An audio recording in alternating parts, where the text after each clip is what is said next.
Hello friends, मेरा आपसे एक छोटा सा क्वेश्चन है। ये बताइए कि tan 1 और tan इनवर्स 1 में किसकी वैल्यू ज्यादा है या किसकी वैल्यू कम है या वो दोनों इक्वल है। तो आज हम यही सीखेंगे और अलजेब्रिकली प्रूव करेंगे कि इन दोनों में आपस में क्या रिलेशन है, कौन बड़ा है कौन छोटा है। की जो वैल्यू होती है वो आपको याद होगी 3.14 अप्रॉक्स होती है। तो अब अगर मैं आप यहाँ 4 लिखूं और यहाँ पाई लिखूं तो मुझे ये बताइए कि 4 बड़ा होगा या पाई बड़ा होगा, क्योंकि 4 तो 4 ही है और पाई की वैल्यू है 3.14। तो इसका मतलब ये हुआ कि जो 4 है वो पाई से बड़ा है, यानी 4 से पाई से ग्रेटर है। 4 is greater than pi.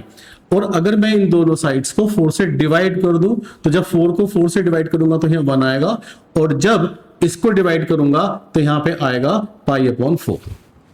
Right, इसको हमने ले लिया इक्वेशन नंबर 1। अब मैं दोनों साइड्स का tan ले रहा हूं, taking tan of both sides. दोनों साइड्स का मैं tan ले रहा हूं। तो एक बात ध्यान दीजिए, ये 1 जो है पाई बाई 4 से बड़ा है और दोनों के दोनों एंगल्स ही पाई बाई 4 और 1 रेडियन, दोनों ही एंगल्स ये आते हैं हमारे फर्स्ट क्वाड्रेंट के अंदर। फर्स्ट क्वाड्रेंट कहां होता है? 0 से पाई बाई 2 के बीच में। और फर्स्ट क्वाड्रेंट के अंदर जो tan फंक्शन होता है ये एक इंक्रीजिंग फंक्शन होता है।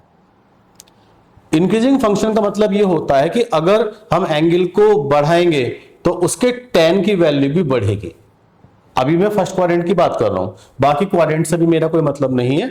तो फर्स्ट क्वाड्रेंट के अंदर tan जो होता है वो इंक्रीजिंग फंक्शन होता है।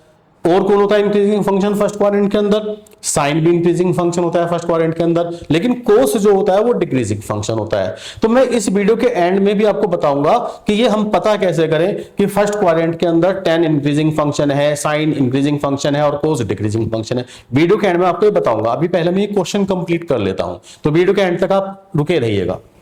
तो अब जब मैं दोनों साइड का tan ले रहा हूं और मुझे पता है कि ये वाला एंगल इससे बड़ा है और tan एक इंक्रीजिंग फंक्शन है, तो इसका मतलब ये हुआ कि इसका tan इसके tan से ग्रेटर होगा। So I can say that tan 1 is greater than tan pi by 4। tan 1 is greater than tan pi by 4। Pi by 4 मतलब 45 डिग्री होता है और tan 45 की वैल्यू 1 होती है। इसको मैंने ले लिया इक्वेशन नंबर 2। अब आपको इक्वेशन 1 और 2 को मर्ज करना है, आपस में मिलाना है। यहां तो बोला जा रहा है कि tan 1 1 से बड़ा है और यहां बोल रहे हैं कि 1 तो पाई बाई 4 से भी बड़ा है। दोबारा देखिए, tan 1 1 से बड़ा है और 1 जो है पाई बाई 4 से भी बड़ा है। तो जब मैं इन दोनों को मर्ज करूंगा, सो फ्रॉम इक्वेशंस 1 एंड 2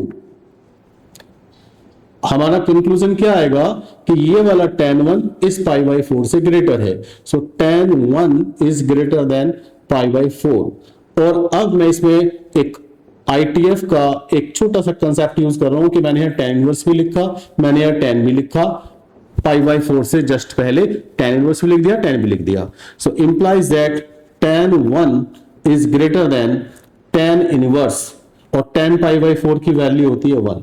तो हमने एक रिजल्ट प्रूव कर दिया कि tan 1 की वैल्यू tan इनवर्स 1 से ग्रेटर होती है। आई होप कि आपको ये समझ में आ गया होगा इस क्वेश्चन का आंसर कि tan 1 tan इनवर्स 1 से बड़ा होता है।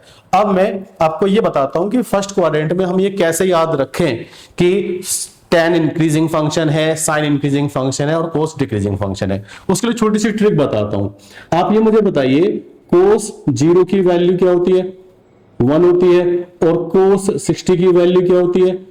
1/2 होती है। तो अब आप ध्यान से देखो, एंगल तो 0 से हो गया 60, बट वैल्यू हो गई 1 से 1/2, यानी वैल्यू हो गई कम, एंगल बढ़ गया, वैल्यू कम हो गई। तो इसका मतलब कि कोस के केस में अगर मैं एंगल को बढ़ाता हूं तो वैल्यू कम हो जाती है। इसका मतलब कोस एक डिक्रीजिंग फंक्शन है। इसका उल्टा अगर आप देखें, मान लीजिए tan के साथ देखें तो tan 0 की वैल्यू 0 होती है और tan अगर मैं 45 डिग्री की वैल्यू पूछूं तो 1 होती है। तो आप बताइए यहां पे क्या हो रहा है? जब एंगल इंक्रीज हो रहा है तो वैल्यू भी इंक्रीज हो रही है।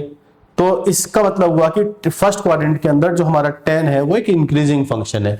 इसी तरीके से आप साइन के लिए भी चेक कर सकते हैं, इसी तरीके से आप कोसेक किसी के लिए भी चेक कर सकते हैं और किसी भी क्वाड्रेंट में भी आप चेक कर सकते हैं।